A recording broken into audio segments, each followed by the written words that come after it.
Welcome back to Hardworking Man. Today, I'm going to talk about our new boiler install. It's not a new boiler, but it's new to us. It's actually not a boiler.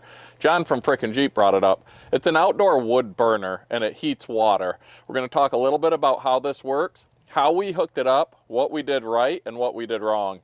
And I'm going to talk about boiler wood. We're going to call it a boiler because that's what everyone does. This nasty wood. If you watch Dan from Back 40, he was just talking about he doesn't like putting the big nasty wood in his outdoor wood burner. But that's one of the things I love about it, because it's better than free heat. It's better than free hot water. It helps clean up the wood yard. I got to do a little bit of maintenance on this. You can see my door seal here is bad. A seal in the back. I got to clean the tubes. If you don't know what I'm talking about, I'll show you. So let's take a little walk around, show you the boiler that we got installed here. The wood I love putting in it to save money, get free heat, better than free, because like I said, we're cleaning, and show you everything we did, so stick around. You might notice this outdoor wood burner looks a little different than a lot of them. There's no big fan off the front here, and there's a reason for that. This is actually a Wood Master ASF1100, which is a pellet burning outdoor wood boiler, whatever you want to call it. And it's been converted with one of their factory kits to burn wood. So the fan is actually in the back. So I don't have the problems that Dan had with the chunks when he throws them in falling into his fan, because my fan's in the back and there's a steel plate blocking it off. So we just have this door, and the wood in the back actually burns better because that's where the fan's at. You can see I've let this burn down so I can do some of this work. It's hard to see with all the smoke coming out, but I'm going to get that wood stirred up. If you can see in there, that's the plate. That's where the fan would blow in, and that's why it burns better there. As you come out or to the sides, not as much. So I've got the fan turned off right now. I'm going to actually pull this door off and take it up to the garage to pull this old rope seal out and put a new one in. But before I do that, I'm going to throw some of this nasty, ugly boiler wood into the boiler, and it puts a smile on my face every time, because I'm burning what would be junk or just scrap wood, and it's making my heat. As you saw in the intro, I've got a big pile of stuff like this. It's just an end cut. It's all the nasty stuff, and this is the stuff Dan doesn't like putting in his boiler, but this is what I love putting in my boiler. I'll make wood for it, but until then, I'm gonna burn up all my junk. Pieces like this that were just left and neglected, shoved into a pile when I had a different project going. Just splits that got kicked off to the side. The chunks and hunks. Why not? It's better than just leaving them out in the woods, right?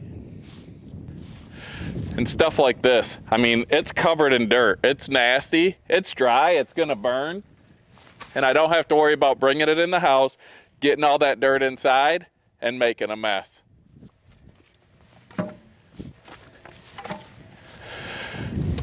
Just the grimy, dirty, nasty uglies that I love.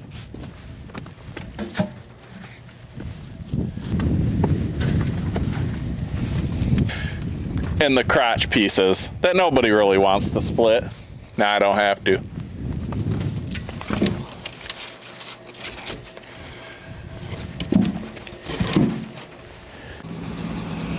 Now I turn the fan on, and you can see it just turns it into a little inferno in there, and it'll burn that nastier wood. I try not to throw green wood in here, but I don't have to throw my premium stuff in there that I'd otherwise sell. Here's how this outdoor wood burner works. This is the fan in the back, and that's the steel plate that it blows the air in through. A lot of your wood burners have this fan on the front. This also has a fan up here on the chimney or the exhaust, the stack, which is currently not running. I think it got plugged with creosote. I got to take that apart and clean it.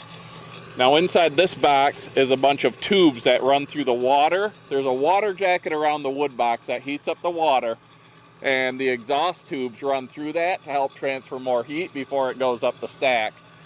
This pump is what pumps the water that's in that water jacket through the house. This is the water going into the house, and this is coming back into the wood stove. In the house, we use a couple different things to pull the heat off from this hot water to heat the house and to heat our hot water. I'll show you that and how we have it set up. Now you can see some smoke leaking out by that door, which is evident by how dirty the front of that stove is. But I've got the new rope seal I'm gonna put in. I let this wood burner cool down so I could do this maintenance on it. You can see it's down to 124 degrees. It usually at 170 is where it stays at. When it gets down to 160, it turns that fan back on, burning the wood inside. But I kept it empty so we could cool it down and get this work done. So in here are the tubes I was talking about, and this rope seal in here needs to be redone as well. Right now the fan's running, so it's probably going to be kicking some smoke out. But these are the tubes that run through the water jacket to transfer the heat. Now they have little spiral cleaners in them that I'm going to use to pull out to clean out the creosote and the ash debris that builds up in there. So I'm just going to use this vice grips here, grab these tubes, or these spirals,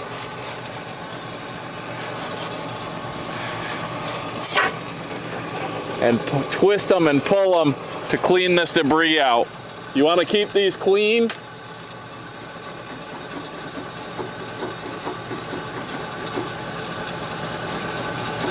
So the smoke can roll through them easier. So you can see all the debris I pulled out of that tube. So I'm going to do that to the rest of them. Then we'll get it closed back up, get that door in, get the seal changed, and show you how we hook this thing up inside. Now that was the first time I've done that on this stove. I bought it from someone who had it previously installed, and you can see all the debris I got out of those tubes. So I'll keep those clean now. Every couple weeks I'll clean them out. Now I definitely should have done this with the blower off, but I let this fire get a lot cooler than I expected. But one nice thing about this is I have an outlet out here in the box, so I can bring our indoor ash vac out to clean up this box before I throw that ash pan back in there.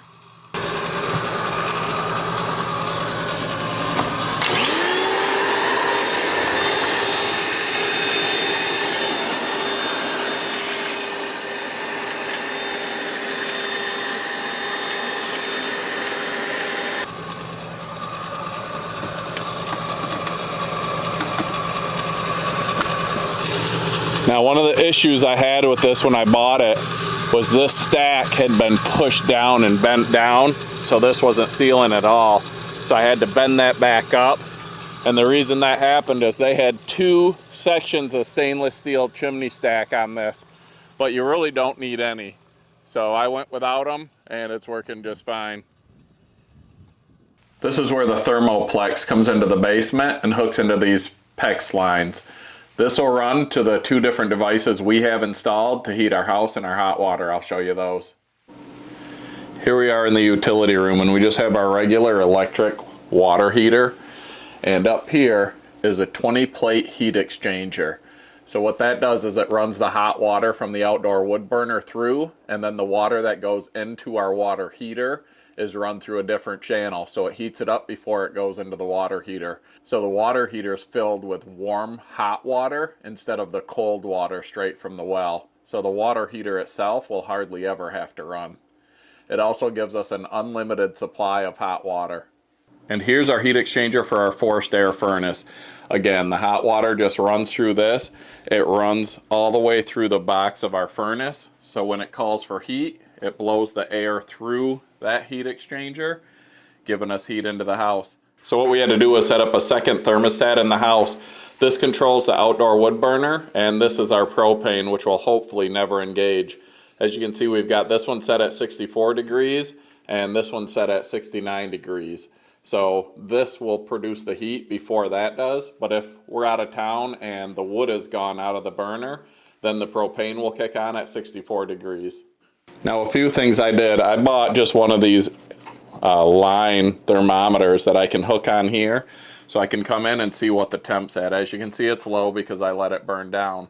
That makes it so I don't have to go outside and check the wood burner every time. I can just look here in the utility room and see what our temperature's at.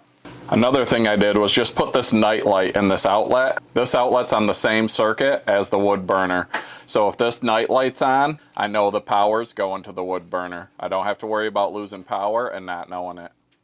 One more thing we did was we put in these ball valves. So in the summer, we can turn off the flow to the furnace heat exchanger and open this T here, this cross pipe, and it will just circle the water down back through our water heater, so we can use the scrap we produce in the summer to produce our hot water. Another thing with these plates, these heat plates, if you're going to use them, you want to mount them like that, so if there's any sediment in your water, it settles on the bottom and it won't plug your ports. All right, I'm going to pull this seal out, get this door off up to the garage, let it cool down a little bit, then clean this channel out and get the new rope seal installed. And that should stop all this nasty leaking up here, and I'll have to get that cleaned up later.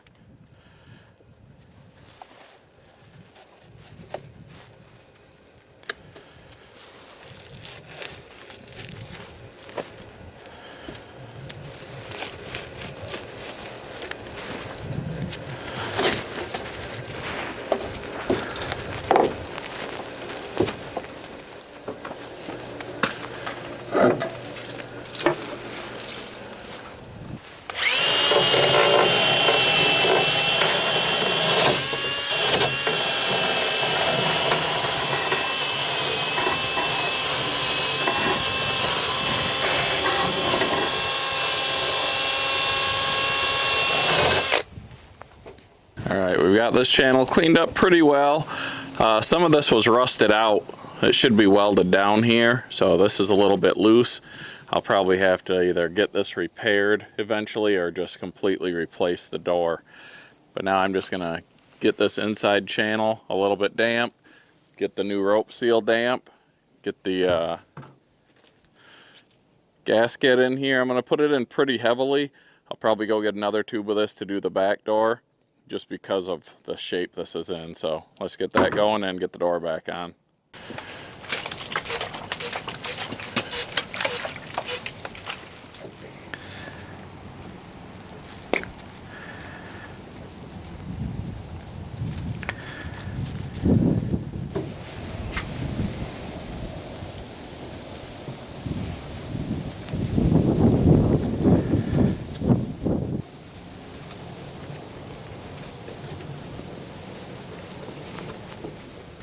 There it is. Not perfect, first time I've ever done a door seal, but it's definitely better than what we had. So let's go get this thrown back on.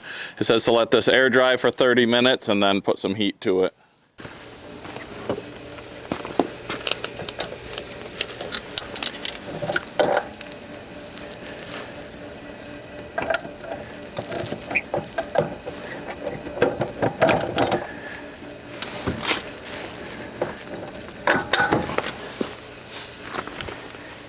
All right, we'll get this bolted back on, let it sit here for a little while and dry while we go get some more wood.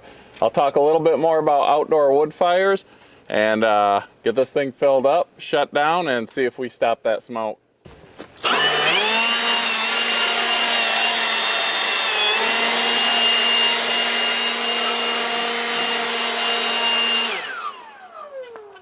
As you can see, we definitely improved the door seal situation. I hope it seals up good. I hope it works. That door was in worse shape than I thought, so I might have to redo it with more of the glue or the adhesive. We'll see. There it is. The boiler's up and running. I got my nasty wood in there. Let me know in the comments, what do you guys like to put in your outdoor wood burners? Do you put the nasty hunks and chunks? Do you throw green wood in there? Do you just put as big a piece as you can fit through the door? Do you like the nice seasoned splits like Dan and like John? I personally will be putting nicer stuff in there in the future, but for now, I'm just burning up my trash, cleaning up the yard. The new seal I put on failed. If this fan was on right now, you'd see smoke leaking out this door. It was some rope seal that I got from the guy when I bought this outdoor wood burner, and it must not have been the right size or anything because it leaks as bad or worse than it did before. So I just got on Amazon, ordered some new adhesive and some new 1 1/4 inch boiler door seal. So we'll get that addressed, but I'm happy with this thing. It's making heat, it's making hot water, it's cleaning up the yard, it's burning up the nasty stuff, and I love it. So a few things we did right with this install. We used the Thermoplex pipe, or Thermoplex, and That stuff from everyone that I've talked to is like, use that, don't skimp. So if you're putting one of these in, don't skip on your underground pipe, because if it's in water, if it's not deep enough, you're going to lose a lot of your heat transfer. Something we did wrong was we left way too much of that Thermoplex in the basement and not enough outside. In the end, it's not going to be a huge deal. Right now, we've got some bare pipe coming up into the boiler or into the wood burner, and I'm going to have to insulate that. But before next winter, I plan on lifting this burner up, removing these sidewalk trunks that were a fail, and pouring a pad and creating a path to get up to here so we don't have to deal with this mud, so we can get to it easier.